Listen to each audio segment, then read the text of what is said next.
Cześć! W dzisiejszym odcinku poznamy podstawę Marvelous Designera i uszyjemy w nim ubranie dla postaci MetaHuman. Następnie połączymy animację z Unreal Engine wygodnym pluginem, który przeniesie do silnika realistyczną symulację tkanin. Do dzieła!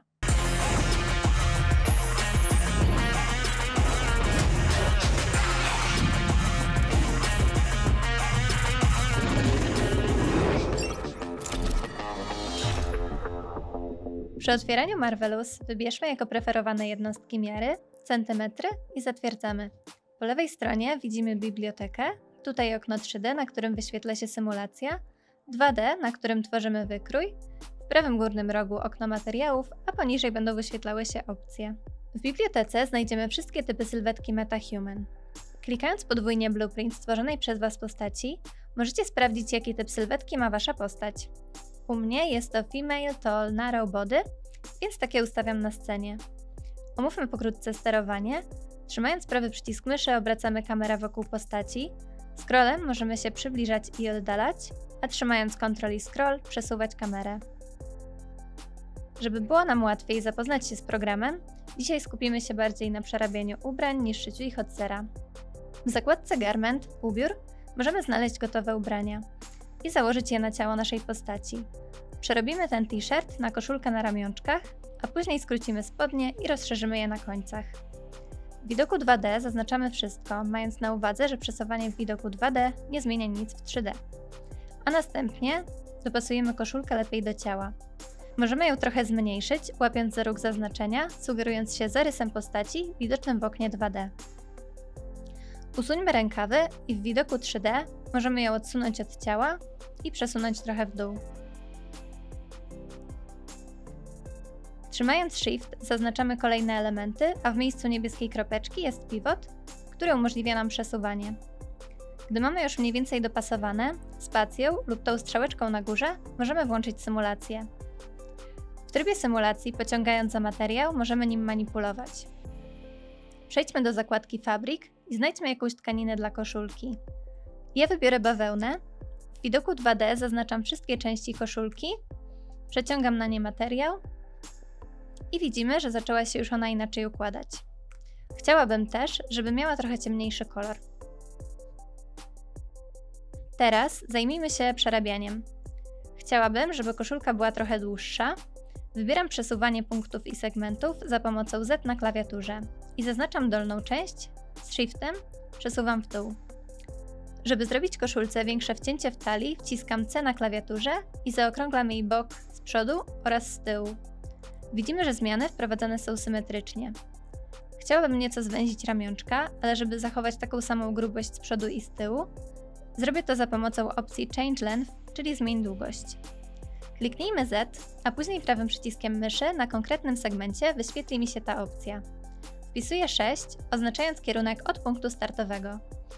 To samo robię dla tylnej części. Przesuwam też poszczególne punkty, żeby zrobić nieco większe wcięcie na dekolcie i pod pachami.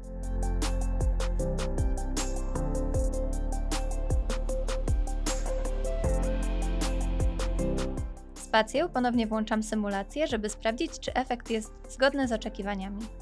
Żeby pozbyć się szwu z przodu i z tyłu, wciśnijmy A i usuńmy połówki koszulki. Wciskamy Z, zaznaczamy krawędź po środku, kliknijmy prawym przyciskiem myszy i wybierzmy Unfold. Musimy teraz ponownie zszyć ze sobą części koszulki.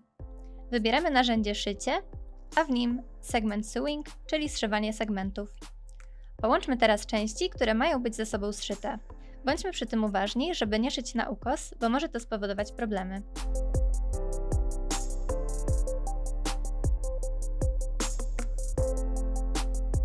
Wciśnijmy spację i gotowe.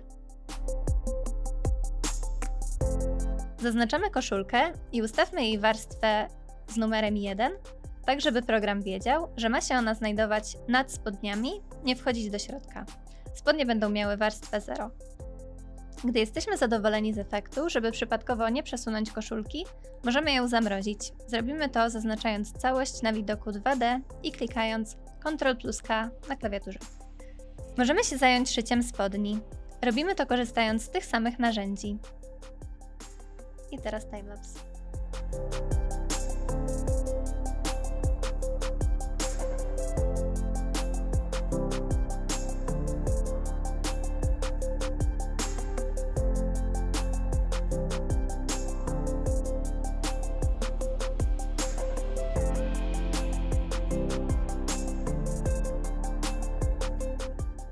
Na koniec dostosujmy mapę UV. Otwieramy UV Editor nad widokiem 2D.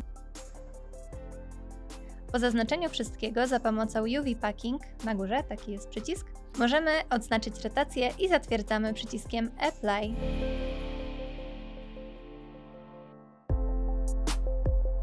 Jeśli chcecie dowiedzieć się więcej na temat map UV, zapraszamy do obejrzenia odcinka podstawy 3D mapy UV na naszym kanale. Na koniec zapiszmy projekt i na razie go zamknijmy.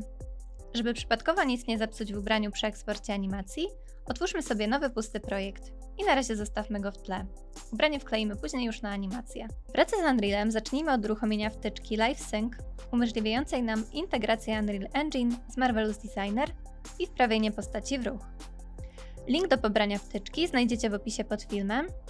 Po pobraniu rozpakowany folder z wtyczką należy wrzucić do folderu z pluginami, tam gdzie zainstalowaliśmy Unreala. Dokładna ścieżka podana w opisie. A następnie włączyć w Unrealu z zakładki Edit, Plugins i zresetować. Teraz musimy przygotować w Unrealu animację, którą wyeksportujemy sobie do na razie pustego projektu Marvelous. Klikamy podwójnie w blueprint postaci, wybieramy jej ciało, body i musimy w nim ustawić, żeby używało animacji domyślnej postaci z Unreala. Klikamy ikonę szkieletu w prawym górnym rogu. Następnie z lewej strony rozwijamy Window, Asset Details i dodajemy SK Mannequin, wciskając plusik i wybierając go z listy. Kolejnym krokiem jest podpięcie animacji. Stwórzmy nową sekwencję, klikając ikonę klapsa filmowego w lewej górnej części okna. Nazwijmy ją Walk Animation. Przeciągamy blueprint postaci do sequencera. Usuwamy Ctrl Rigi pod Face i Body i ustawmy sobie kamerę tak, żeby widzieć całą postać. G możemy wyłączyć podgląd ikon. Następnie klikamy plusik przy ciele i dodajemy animację chodzenia, czyli walk. Może być ta pierwsza. Pozostaje nam tylko skrócić czas odtwarzania animacji, przesuwając czerwoną kreseczkę. Włączamy zapętlanie, żeby chodziła w nieskończoność. Po wciśnięciu Odtwórz widzimy, że nasza astronautka zaczyna poruszać się z gracją. Stwórzmy teraz sekwencję animacji, klikając prawym przyciskiem na body i wybierając Create Linked Animation Sequence. Ustalmy jej lokalizację oraz wpiszmy nazwę Walk Sequence, czyli sekwencja chodzenia. Z zakładki Window otwórzmy teraz Editor LiveSync. Ctrl plus spacja i odpalamy sekwencję, klikając w nią podwójnie. W lewym górnym rogu znajduje się przycisk LiveSync. Wybierzmy w nim jedyną opcję, jaka jest dostępna i wyeksportujmy. Teraz animacja pojawiła się w Marvelous. Dodajmy projekt z uszytym ubraniem, wybierając File, Add, Project. Zaznaczmy, że chcemy dodać samo ubranie, a jednostki centymetry. To, co musimy teraz zrobić, to dostosować zachowanie tkaniny do animacji. Dopasujmy ubranie. Klikamy trójkącik na dole, aby rozwinąć okno animacji. W Simulation Quality ustawmy Animation Stable.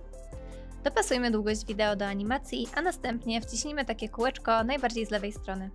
Bądźmy tu uważni, żeby wyłapać wszystkie ewentualne błędy. Przesuwając kamerę prawym przyciskiem myszy, animacja się zatrzymuje i możemy wtedy dokładnie się przyjrzeć. Jeśli chcemy coś poprawić, wciśnijmy spację, aby włączyć symulację. Gdy jesteśmy zadowoleni, przewińmy animację na początek. Wracamy do Unreala i w edytorze LiveSync, który otworzyliśmy wcześniej, możemy zaimportować ubranie. Wyeksportujmy ubranie jako Geometry Cache. Możemy zamknąć te okna i przeciągnąć wyeksportowany plik na scenę. Zwróćmy uwagę, żeby jego lokalizacja i rotacja były takie same jak u postaci. Muszą nam się ładnie pokryć. Ubranko również przeciągnijmy do animacji, klikamy plus i ustawiamy je jako Geometry Cache. Włączmy play i gotowe. Możemy też użyć innych animacji, np. z Rokoko albo Mixamo.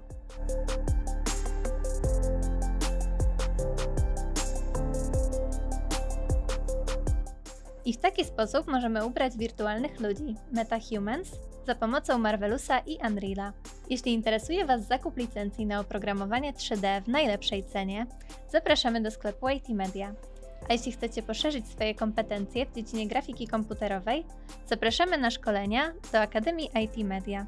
Jeśli podobał Wam się ten odcinek, subskrybujcie nasz kanał, a my będziemy dalej modelować, rzeźbić, animować, teksturować, tworzyć i oświetlać sceny.